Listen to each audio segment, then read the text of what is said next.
buenas noches. Dios les bendiga a ustedes. Vamos a poner la cámara aquí y vamos a decirles a todos buenas noches. Están en vivo por esta cámara de aquí.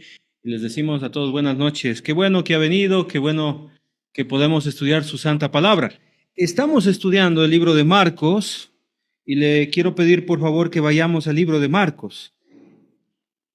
La clase anterior, o bueno, las dos últimas clases, empezamos a estudiar parábolas. Empezamos a estudiar la parábola del sembrador. Para todos no es el conocimiento. Bueno, sí, pero no todos lo tienen. No todos tienen el conocimiento, sino aquellos que están realmente interesados. Eso lo vimos la clase anterior. Hay quienes que no les importa la palabra de Dios, menosprecian la palabra de Dios. Pero hay quienes se interesan a tal punto de preguntar. ¿Se acuerda que estudiamos eso? Tenemos que estar interesados, preguntar, no entiendo eso, ¿me puede explicar? De hecho, se predicó a una multitud, pero solamente unos cuantos dijeron, Señor, explícanos la parábola. Y entendimos la parábola del sembrador, ¿se acuerda? O de los tipos de tierra. Hablábamos de que cuando se siembra la semilla, hay 4 tipos de tierra. La tierra dura, ¿cuál más? La tierra con pedregal, la de espinos y la tierra buena. Y analizábamos y estudiábamos la explicación de nuestro Señor Jesucristo y entendemos que el que siembra no es tan experimentado. Lanza la semilla y de repente la semilla cae en corazones duros, donde no penetra la palabra de Dios. A veces cae la semilla en corazones emocionados, que se emocionan por un momento, pero pasan los días, pasan los meses y ya no están tan interesados en la palabra de Dios porque vinieron las pruebas. Y hay personas que tienen un corazón espinado, que por los afanes de este siglo, las riquezas de esta vida, las codicias de otras cosas, no pueden tener frutos. ¿Se acuerda que estudiamos todo eso?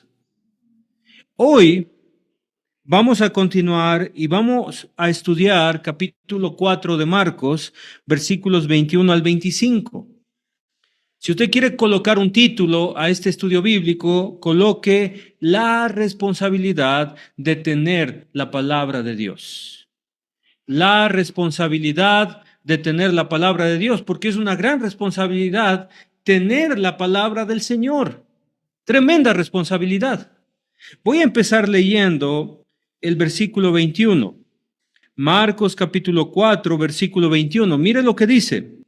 También les dijo, ¿acaso se trae la luz para ponerla debajo del almud o debajo de la cama? Una pregunta. Piense en los tiempos bíblicos. En los tiempos bíblicos ellos no tenían energía eléctrica como nosotros ahora tenemos. No había internet, no había Facebook. Jóvenes, no había teléfonos celulares. Era otra época. Entonces ellos tenían una especie de vasija de barro que estaba llena de aceite y tenía una mecha bien mojada de aceite, obviamente, y la encendían. Eso era la luz en aquel tiempo. Las familias de aquel tiempo en Galilea, en Jerusalén, en toda esa zona, eran pobres. Imagínense, el 40% eran esclavos. Mucha de la gente vivía en la pobreza extrema. Entonces, apenas obtenían una luz, porque el aceite era caro. Entonces, era como pagar la luz, tener en cada habitación una lámpara, eso era un lujo. Generalmente las familias solamente tenían una sola lámpara. Y pone el Señor Jesucristo una ilustración. Bueno, es una parábola, pero tiene un sentido de ilustración. Si usted tiene una lámpara, pues es ilógico colocarlo debajo de un talmud. ¿Y qué es, hermano, ese talmud? El talmud era una vasija de barro. ¿Quién coloca la lámpara debajo de una vasija de barro? ¿Tiene sentido? No. El segundo ejemplo que coloca dice, o debajo de la cama. Bueno, si usted lo mete debajo de un talmud, de una vasija de barro, se apaga, definitivamente. Y si a usted se le ocurre la brillante idea, equivocada, obviamente, debajo de la cama va a producir un incendio. Son malas ideas. Nadie de ustedes va a hacer eso, dice el Señor Jesucristo. No es para ponerla en el candelero. Claro, siempre se colocaba esa lámpara en el candelero, en el lugar que corresponde. ¿El candelero dónde se encontraba? En la parte de arriba, la parte más superior. Y entre más alto, más se alumbra. ¿Y cómo sabe eso usted, hermano Henry? Porque hace poco tuvimos un apagón. Por meses, ¿se acuerdan? Ahí nosotros no teníamos candelabros, pero sí teníamos lámparas con batería, ¿se acuerdan? Y hasta ahora tenemos, por si acaso, tal vez en noviembre, en diciembre dicen que viene de nuevo los apagones. Pero ¿qué hay que hacer? Pues entre más alto que ponga usted la luz, más alumbra. Así empieza el Señor Jesucristo a enseñar la importancia de la luz. Pero debemos preguntarnos, amados hermanos, ¿qué es la luz? ¿Cuál es la luz? Es una buena pregunta, ¿no es cierto? Veamos qué dice la palabra de Dios acerca de la luz. Me gusta mucho lo que dice en Primera de Juan. Si nos vamos allá, vamos a entender algo por medio del apóstol Juan. Mire lo que dice Juan acerca de la luz. Capítulo 1 de Primera de Juan, el Juan que está al lado de Apocalipsis. Tenemos primera, segunda, tercera. No el Juan de los evangelios. Primera de Juan, capítulo 1. Y mire lo que dice. Es tremendo lo que dice. Versículo 5, capítulo 1, versículo 5. ¿Estamos ya? Dice el texto. Este es el mensaje que hemos oído de él y os anunciamos. Esto era la predicación y el fundamento de la iglesia de Cristo en los primeros siglos. ¿Cuál era el mensaje de memoria? ¿Cuál es el mensaje de memoria? Dios es luz y no hay ningunas tinieblas en él. Y esto es maravilloso, hermanos. Ponga mucha atención porque esto le va a ayudar a dejar el pecado. El conocimiento que usted y yo debemos tener es que Dios en su naturaleza es luz. Significa entonces que yo no puedo estar del lado de Dios si ando en tinieblas. De hecho, la gente decía, yo estoy bien con Dios. Y si le hago la pregunta a usted, ¿usted está bien con Dios? ¿Cómo está su relación con Dios? Bueno, había gente que decía lo siguiente, versículo 6, si decimos que tenemos comunión con Él, es decir, había gente que decía, mire, yo y Dios somos grandes amigos, nos llevamos súper bien con Dios. Yo me levanto y le oro al Señor, yo estoy bien con Él. ¿Y sabe qué? En la noche, yo estoy bien con Dios, también oro, me encierro en el cuarto y oro a Dios. No estamos hablando de orar. Mire de lo que estamos hablando. Si decimos que tenemos comunión con Él y andamos en tinieblas, mentimos. Así de sencillo. No puedo decir que yo estoy andando con Dios si yo ando en tinieblas. No se puede decir eso. Si usted anda en tinieblas, no diga que está en comunión con Dios, porque es un mentiroso. La idea de Dios que me está mostrando es que en su esencia es luz. ¿Y si se puede andar en luz? Sí. Mire, versículo 7, pero si andamos en luz, como Él está en luz, como Él está en luz, ¿qué dice? Tenemos comunión unos con otros. ¿Sabe cuál es el mayor medidor de que usted está en luz? Cuando usted anda de tal manera que usted se lleva con los hermanos, que usted tiene comunión con los hermanos. El que anda descarriado tiene amigos paganos. Amigos que le invitan a tomar, amigos que le invitan a pecar, amigos que están hablando mal de la vecina, mal del familiar, amigos que están en situaciones de pecados. Usted sabe si está en luz cuando tiene comunión con los hermanos.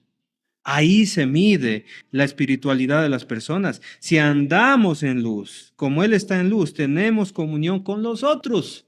Esa es la idea. Y es probable que usted tenga que tomar la decisión de cambiar su círculo de amistad para poder seguir a Dios. Es probable eso.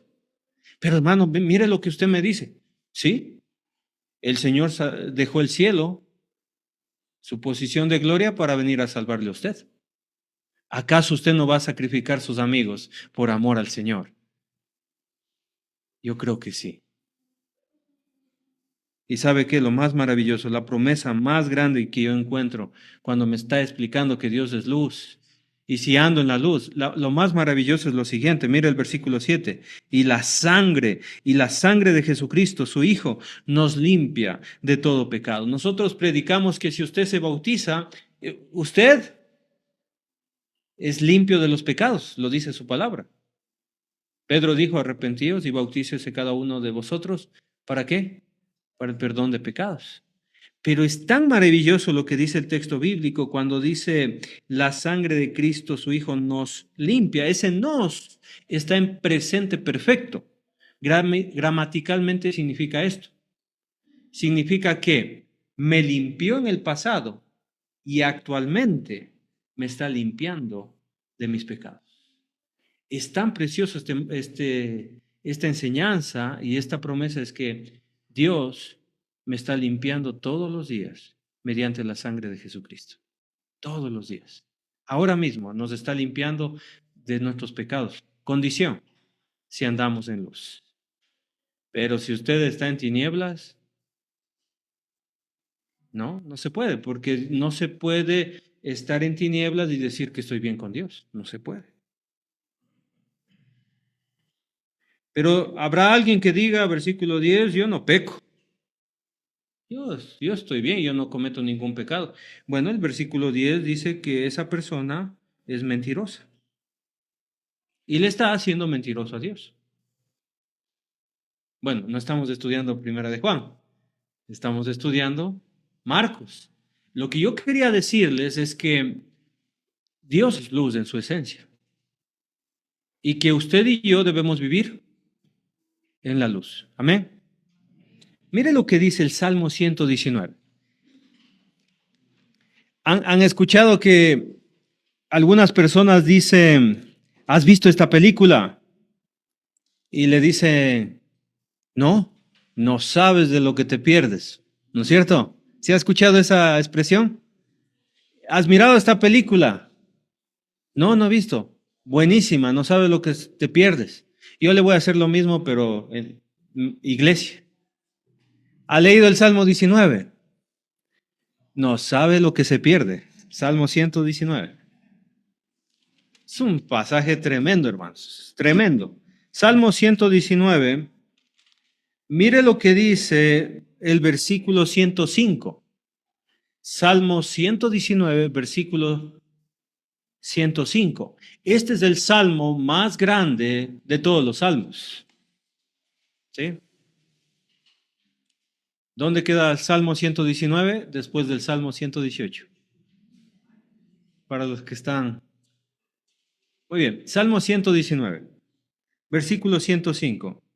Lámpara es a mis pies tu palabra y lumbrera a mi camino. Para el salmista, el profeta que escribe eso, la palabra de Dios alumbra su camino. La palabra de Dios, hermanos queridos, es como llevar una lámpara todo el tiempo. Y si usted alumbra el camino oscuro, usted no va a tropezar, obviamente. No puede tropezar. Entonces tenemos dos conceptos ya. El primer concepto, Dios es luz. El segundo concepto, la palabra de Dios es luz. Mire lo que dice el Salmo 119, versículo 130. Al otro lado de la hoja, Salmo 119, versículos 130. La exposición de tus palabras alumbra, hace entender a los simples, hace entender a los humildes, diríamos. Cuando usted escucha con atención la palabra de Dios, si usted es humilde, le da luz. La exposición de la palabra le encamina a usted y dice, así ha sido la vida eterna. Así ha sido de vivir en este mundo. Ha sido de cambiar. Ha sido de entregarse al Señor. Mire, hermanitos, la palabra entonces es la luz.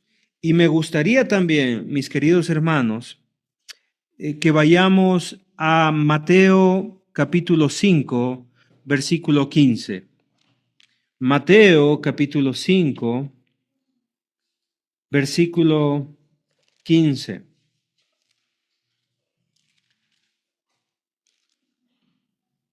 Por favor, primer libro del Nuevo Testamento, Mateo capítulo 5, versículo... Vamos a leer versículo 14. Vosotros sois la luz del mundo. Una ciudad asentada sobre un monte no se puede esconder. Hemos aprendido que Dios es luz. Hemos aprendido que la palabra es la luz. Pero ahorita estamos aprendiendo que los cristianos son luz también. Usted es luz. No se puede esconder esta luz. La iglesia es como una ciudad asentada sobre un monte. ¿Usted ha conocido una nueva ciudad en algún momento, hermanos? ¿Ha visto una ciudad nueva? Usted está viajando en un vehículo. Está viajando en un vehículo y de repente aparece una ciudad, a veces en el llano, pero una ciudad que está encima de un monte es muy llamativa. Así es el cristiano. Así es el cristiano. De hecho, cuando en el libro de Lucas habla de una construcción, ¿se acuerda? ¿Qué tipo de construcción es el cristiano? ¿Es una casa? No, es una torre. Es una torre que se levanta, que es más grande que las otras casas. El cristianismo, hermanos queridos, es visible. Debe ser visible. Usted es conocido por sus amigos, es conocido por sus familiares. ¿Por qué? Porque es el más tragazo. Bueno, para los que no saben eso, en Ecuador significa el que toma mucho licor. ¿Por qué es conocido usted? Porque es mal hablado. ¿Por qué es conocido? Porque, no sé, es un mal carácter. ¿Por qué le conocen a usted? Porque es ambicioso. No sé por qué le conozcan a usted, pero hermanos queridos, todos debemos ser conocidos como cristianos. Dice el versículo 15, ni se enciende una luz de lo que estamos hablando. La luz son las personas, en este caso, son los cristianos, y se pone debajo de un almud, otra vez la misma idea, sino sobre el candelero, y alumbra a todos los que están en casa. ¿Para quién ha sido la luz? ¿Usted a quién va a alumbrar? ¿A quién ha sido? A la casa. Mire, si yo quisiera medir la espiritualidad de un hermano, solamente le preguntaría a su esposa, ¿cómo se comporta el hermano Galo? Le preguntará a la hermana Isabel. O cómo a la hermana Idita. ¿Cómo es el comportamiento del hermano Herman? O a la hermana Cordulita, ¿sí? ¿Cómo se comporta papá suegro? ¿Sí? ¿Cómo es el comportamiento? ¿Cómo es el carácter de los esposos? Porque la luz debe alumbrar a los de la casa. ¿De qué le sirve a usted ser el mejor predicador? O el mejor, el que llega primerito a los estudios bíblicos. Si no hay un cambio, si no hay usted no da esa luz que debe dar en sus hogares. ¿Servirá? No. Dios quiere que usted alumbre en su casa. Dios quiere que usted alumbre con sus papás, con sus hermanos, que alumbre con sus hijos. Dios quiere eso de su vida. Y la pregunta que debemos hacerlo es, ¿en realidad soy la luz de mi casa? Verso 16. Así alumbre vuestra luz delante de los hombres. Aquí ya no habla de la casa. ¿Habla de qué? De la gente. Así alumbre la luz delante de la gente para que vean que usted anda con una Biblia debajo del hombro. No está diciendo eso. Para que vean vuestras buenas obras. El vecino sabe que usted es una buena persona. La señora de la tienda sabe que usted es una buena persona. Los conocidos saben que usted es una buena persona.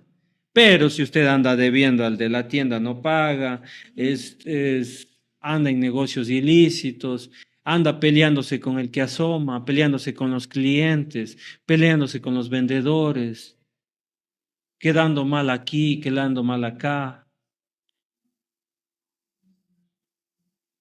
No está bien. O sea, el cristiano, hermanos queridos, el cristiano tiene buenas obras delante de la gente. Es bueno, es amable, es comedido, es generoso. Delante de todos. No solamente delante de la casa, también delante de todos.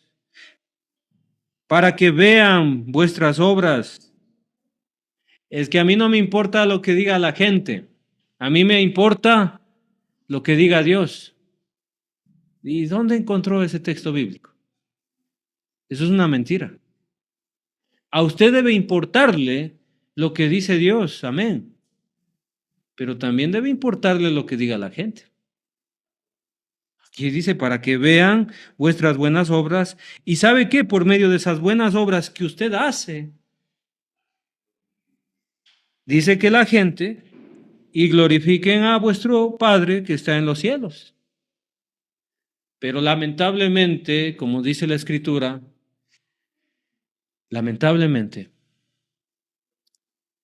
los gentiles, los que no pertenecen a la iglesia, ¿qué hacen? Blasfeman a Dios por causa de vosotros. ¿Sí? Entonces, hermanos, mi comportamiento debe ser el mejor, porque Dios me está diciendo que Él es luz, su palabra es luz, pero también los cristianos deben ser luz. Amén. Entonces, yo le invito a que no sea cristiano incógnito. ¿Y por qué no te comportas bien si ya te bautizaste, si ya te entregaste al Señor? Es que estoy de infiltrado. Es que estoy de incógnito. No, o sea, y si yo soy cristiano, tengo que ser cristiano de a de veras. Cristiano que no de los que esconden la luz en el Talmud, Almud, o debajo de la cama. ¿No? De los que ponen ahí arriba, que todos se enteren que soy cristiano y lo voy a demostrar con mi vida, con mis obras. Mira el versículo 22, me encanta, Marcos 4:22. Porque no hay nada oculto que no haya de ser manifestado, ni escondido, que no haya de salir a la luz. ¿Qué miedo le tiene a usted decir que usted es cristiano? Siéntase orgulloso de ser cristiano. Es que, hermano, yo así perfil bajo nomás que nadie se entere, así. Y de hecho hay unos que no hay nadie que me ve que entra a la iglesia y se meten a la iglesia, como que qué vergüenza, ¿no? ¿Será que hay gente que está así? Ojalá no me pregunten a dónde voy. ¿Habrá cristianos así que a escondidas? Y eso me hizo pensar, ahora antes de predicar justamente, estaba pensando en segunda de Timoteo. Pablo le escribe a Timoteo en la segunda carta de Timoteo y le dice lo siguiente. Segunda de Timoteo capítulo 1, versículo 5. Pablo le dice lo siguiente a Timoteo: trayendo a la memoria de la fe no fingida que hay en ti, la cual habitó primero en tu abuela Loida y en tu madre Eunice, y estoy seguro que en ti también. Es decir, estamos hablando de un joven que nació en un hogar cristiano. Su mamá y su abuela eran judías, se convirtieron al cristianismo y este joven también se hizo cristiano, Timoteo. El papá lamentablemente era gentil, o sea, el papá no se convirtió. No sé, probablemente después, tal vez que sí. Pero mire lo que dice el versículo 7.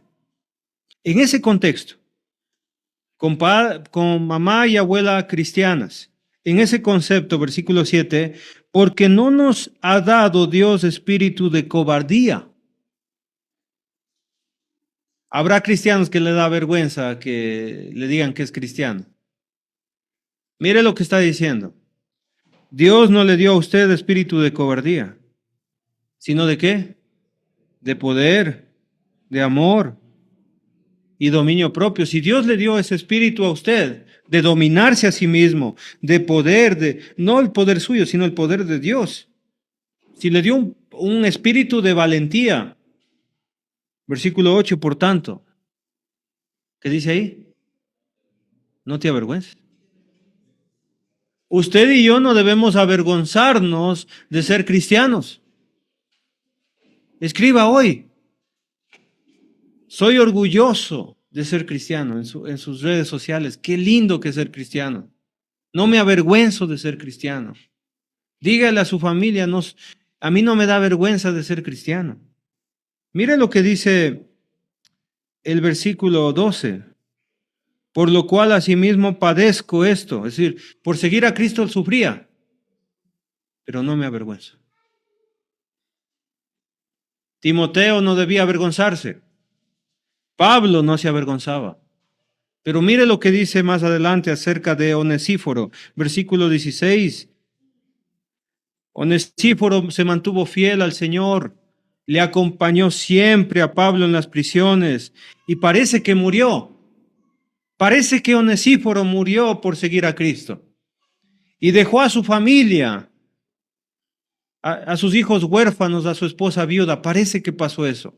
Y dice el texto: tenga el Señor misericordia de la casa de Onesíforo, porque muchas veces me confortó. ¿Y qué dice ahí? Y no se avergonzó de sus cadenas. Timoteo no debía avergonzarse. Pablo no se avergonzó. Onesíforo hasta la muerte no se avergonzó. ¿Y usted? ¿Se avergüenza de seguir a Cristo? ¿Le da vergüenza que le digan el hermanito? ¿Le da vergüenza que le digan te has hecho cristianito? No se avergüence. La luz tiene que manifestarse. La luz no se esconde ahí debajo de una vasija. La luz no se esconde debajo de una cama. No le dé vergüenza seguir a Cristo. Vamos a Marcos capítulo 4, versículo 23.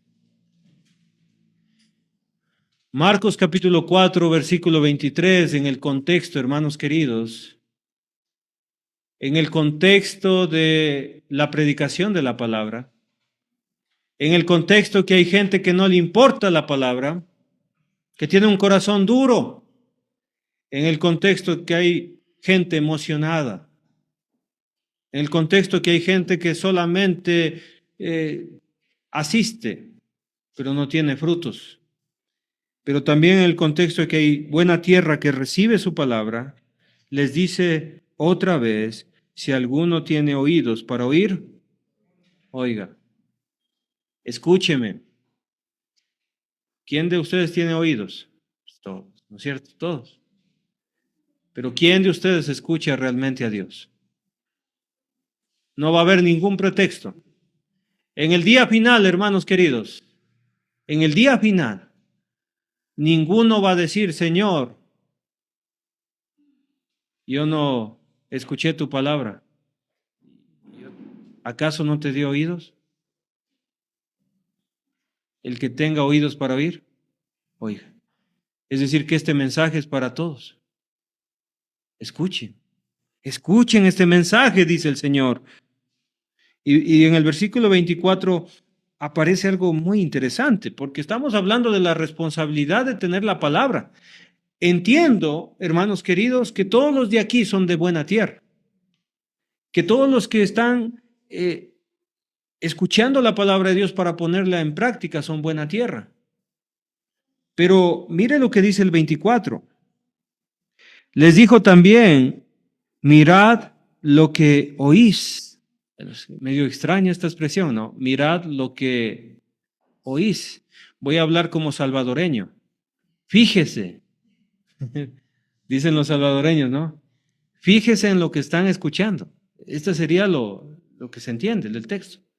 Es decir, fíjese en lo que yo estoy diciendo, porque la gente no pone atención.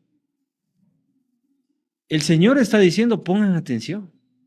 Pongan mucha atención a lo que voy a decir. Porque con la medida, hermanos, con la medida con la que medís, os será medido, y aún se os añadirá a vosotros lo que oís. Es decir, miren, midan correctamente. Deben medir correctamente. ¿Por qué? Porque se viene más conocimiento. Va a haber más enseñanza. Así lo dice. Dice, y aún se os añadirá a vosotros lo que oís, es decir, más enseñanza. Vamos a hablar un poquito de la medida, porque esto es muy importante, porque la responsabilidad, hermanos queridos, de oír la palabra tiene que ver con mi comportamiento. Porque hay personas que quieren predicar sin cambiar su vida. Hay personas que van a querer enseñar a otro, pero sin mirarse a sí mismos. Y esta actitud en la Biblia se llama la actitud del fariseo. El fariseo carga cosas pesadas en la gente, pero no es capaz de levantarlas él mismo. El fariseo se fija en los demás, en los hijos de los otros, en lo que hacen los sobrinos de acá, los nietos de acá, la esposa de aquel, el esposo de aquella, pero no se fija en sí mismo. Y de eso vamos a hablar un ratito, y le pido que tenga paciencia y veamos Lucas capítulo 6. Lucas capítulo 6, por favor.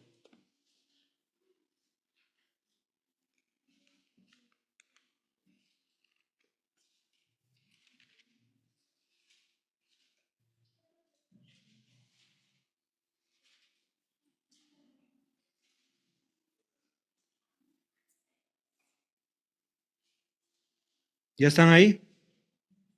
Pongan mucha atención. Por si acaso, hay quienes que dicen, hermano, mire, yo le pido por favor, con todo el respeto, hermanito, que usted cambie en este aspecto. No me juzgue, le dice la persona. No me juzgue.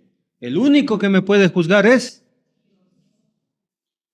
¿De dónde saca el hermano eso? Porque así no se responde. Eso es una inmadurez. Si alguien me corrige, la palabra de Dios dice que yo debo ser humilde. Si alguien me corrige, decir, ven, hermanito, gracias por señalarme el error. Y porque la Biblia es útil para redarguir y para corregir. No se trata de eso. Cuando dice no juzguéis, no significa no corrijas, porque sí se puede corregir. Sino, ¿qué harían los papás cristianos? Si no, los papás a nadie hicieran correcciones. Los padres tienen la obligación de corregir a sus hijos.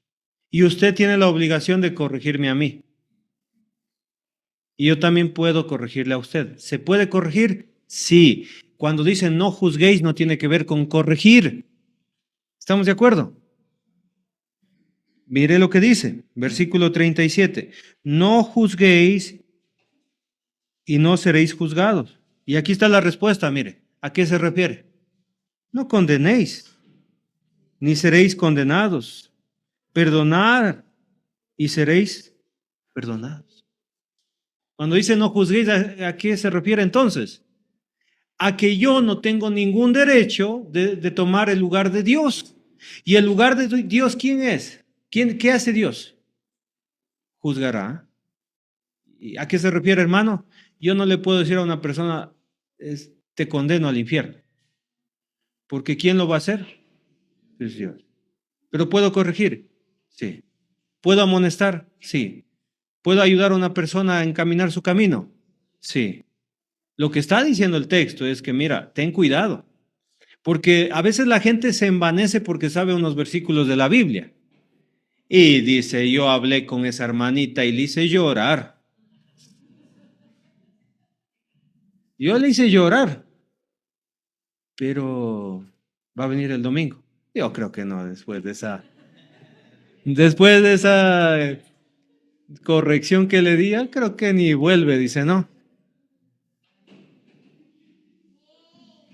Hay que tener cuidado, hermanos. Hay que tener cuidado porque Dios nos ha dado la responsabilidad de administrar su palabra. Si Dios le dio su palabra, usted úsela con sabiduría. Le invito a que lea Gálatas capítulo 6, para que lo anote ahí. En Gálatas capítulo 6 dice que yo debo considerarme a mí mismo, no sea que yo sea juzgado de la misma manera.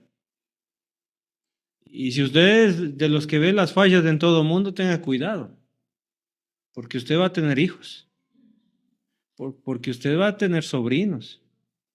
¿Y qué tal si fallan ellos también? ¿Ah?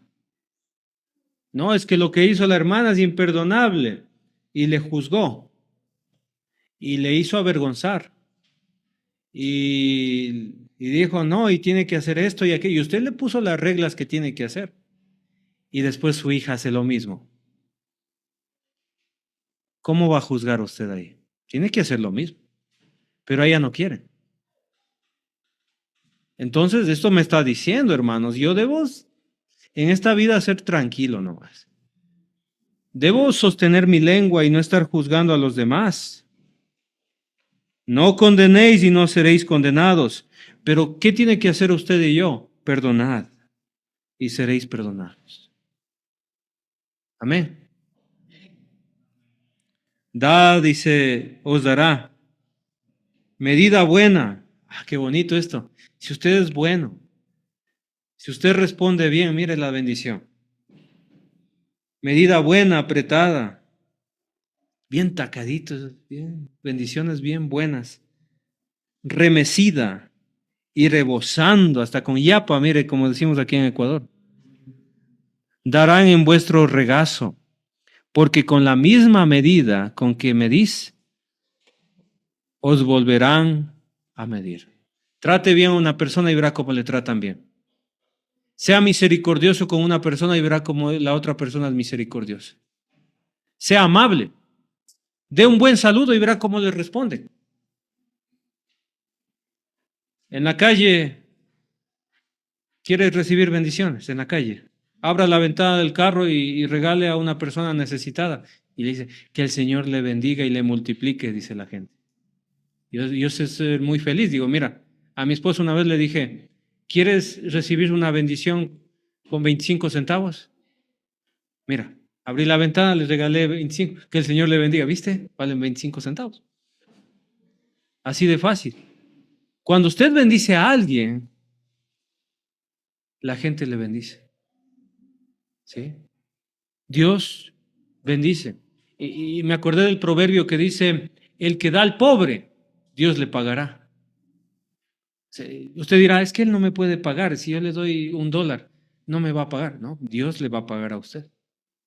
Dios le va a bendecir a usted. O sea, usted nunca va a perder. Si usted hace lo bueno, usted recibe las bendiciones de Dios. ¿Sí? Y es bonito esto, pero no me alcanza el tiempo, hermanos. O sea, lo que sigue es que yo no puedo estar mirando la paja de mi compañero teniendo un tablón en el ojo. O sea, no tiene sentido. O sea, no tiene sentido estar viendo las fallas en todos los demás. Empiece a mirar las fallas en los demás y usted va a tener una vida desgraciada. Solo piensa, es que la hermana esto, es que el hermano esto, es que hace esto, hace... ¿Y su vida? ¿Cuándo tiene tiempo para mirar su vida? ¿Cuándo tiene tiempo para pensar en usted en crecimiento espiritual, en desarrollo espiritual, si está pensando siempre en los demás? Verso 41, ¿por qué miras la paja que está en el ojo de tu hermano y no echas a ver la viga que está en tu propio ojo? ¿Cómo usted se atreve, diríamos, a hacer lo siguiente? Verso 42, ¿o cómo puedes decir a tu hermano, hermano, déjame sacar la paja que está en tu ojo, no mirando tú la viga que está en el ojo tuyo? Hipócrita, saca primero la viga de tu propio ojo, y entonces verás bien para sacar la paja que está en el ojo de tu hermano. Qué sabio que era nuestro Señor. Qué tremendo que era nuestro Señor y es nuestro Señor. Con cuánta sabiduría nos ha hablado en su palabra. Volvamos a Marcos capítulo 4.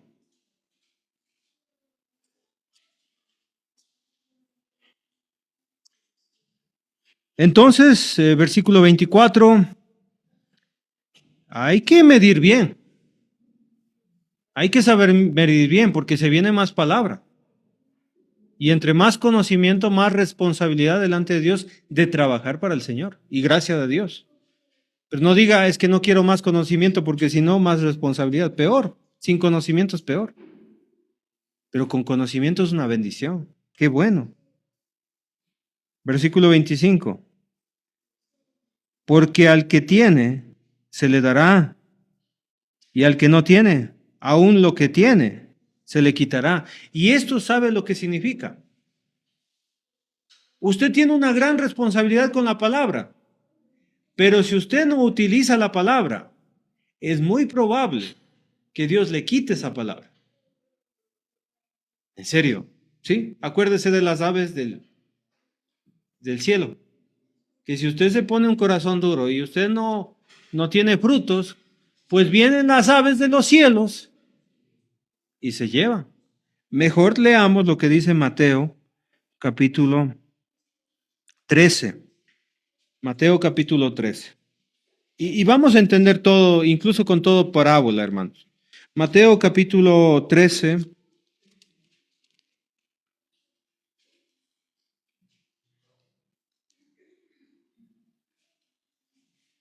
Versículo 10. ¿Se acuerda qué significaba la palabra parábola? Es facilita en el griego. Parabolé. Parabolé significa historias paralelas. Señor, ¿y usted por qué anda hablando siempre en parábolas? Bueno, aquí está la respuesta. Entonces, Mateo 13:10. Entonces, acercándose los discípulos le dijeron, ¿por qué les hablas por parábolas? Yo no sé de los que están aquí si están poniendo atención. Algunos no están poniendo atención, probablemente. Algunos les trajeron, vamos, ¿qué tienes que hacer? Nada. Vamos allá a pasar un ratito. Vamos, a veces saben dar la merienda y vamos. Bueno, pero no pasó eso aquí. Y tal vez en Facebook, ¿no? ¿Y por qué está aquí? Estaba subiendo y ahí voy a ver qué dice el hermano Henry. Entonces dice el texto, ¿por qué hablas por parábolas? Mira el versículo 11. Él respondiendo les dijo, porque a vosotros es dado saber los misterios del reino de Dios, mas a ellos no les es dado. Es decir, que hay gente que solamente escucha la parábola y no entiende, y se queda ahí, no entiende. Pero a los discípulos les es dado el misterio de Dios. Esto ya lo explicamos en la primera, hace 2 clases. Versículo 2. Porque a cualquiera que tiene, se le dará. ¿Sí?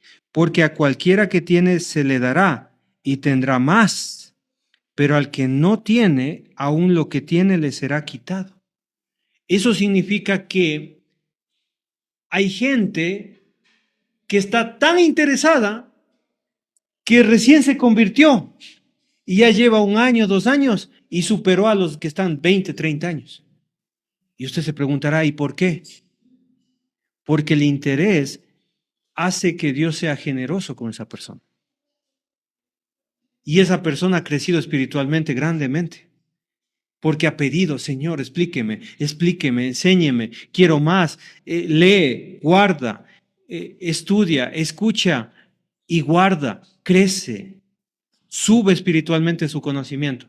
Pero al desinteresado, ya lleva 20 años, 30 años en el cristianismo y dice, ¿cómo es eso de los 2 pactos? ¿Cómo? Yo estoy confundido, dice, no entiendo. ¿Y cómo es eso? ¿Dónde queda Jonás? Sí estará en la Biblia, Nahum. O sea, no hay interés, no hay crecimiento espiritual. Y lo que está diciendo, así como los pajaritos ven ahí las semillas, ellos no están diciendo, permisito, puedo llevarme esas semillas. Y van y se llevan. Entonces, esto marca la diferencia entre el que tiene interés y el que no le interesa. Pero pregunten de novelas. Pero pregunten de series chinas. O de las novelas turcas. ¿No es cierto? O de las series. Ahí están, pero al día. ¿Sí? O cómo se instala Magic TV sin pagar nada. Ahí sí están, pero al día, ¿no es cierto? Pero cuando se trata de la palabra de Dios. Por eso el versículo 13 dice, por eso les hablo por parábolas. Porque viendo no ven, y oyendo no oyen, ni entienden. De manera que se cumple en ellos la profecía de Isaías que dijo, y esto decía de su pueblo el Señor hace 800 años antes de que se escriba esto. Es decir, hace 2800 años se decía esto. De oído oiréis y no entenderéis. Y viendo veréis y no percibiréis. Porque el corazón de este pueblo se ha engrosado, es decir, orgullosos. Y con los oídos oyen pesadamente. Como dicen los cuencanos, ¿no? Estuve por allá hace poquito. Qué aburrición, dice. O sea, les aburre la palabra de Dios. ¿Sí? Y con los oídos oyen pesadamente. Y han cerrado sus ojos para que no vean con los ojos y oigan con los oídos y con el corazón entiendan y se conviertan y yo los sane. Es decir, no quieren convertirse, no les interesa. Ya se acaba, vea, ya se acaba. Ya está oliendo a comida, ya que le pare ahí, ¿no? La enseñanza. O sea, no les interesa. No quieren saber la palabra de Dios. Pero bienaventurados vuestros ojos. Qué bonito esto, mira, y esto está hablando de la tierra buena, a ustedes, a todos ustedes, los que están aquí. Pero bienaventurados vuestros ojos, porque ven, y vuestros oídos, porque oyen. Porque de cierto, dice el versículo 17, porque de cierto os digo que muchos profetas y justos, está hablando del Antiguo Testamento, de todos esos profetas, mira, escuche, desearon ver lo que veis y no vieron, y no lo vieron, y oír lo que oís y no lo oyeron. Se imagina ahí al profeta Isaías, a Daniel, leyendo las profecías, ¿quién será? ¿Quién será? Quiero oír, me gustaría escuchar esas buenas nuevas, me gustaría, pero ustedes, hermanos queridos, nosotros tenemos esa bendición de escuchar la palabra de Dios. Para la siguiente clase se viene la parábola del crecimiento de la semilla. Va a estar muy interesante. Que el Señor les bendiga a todos, que el Señor les guarde. Una bonita noche.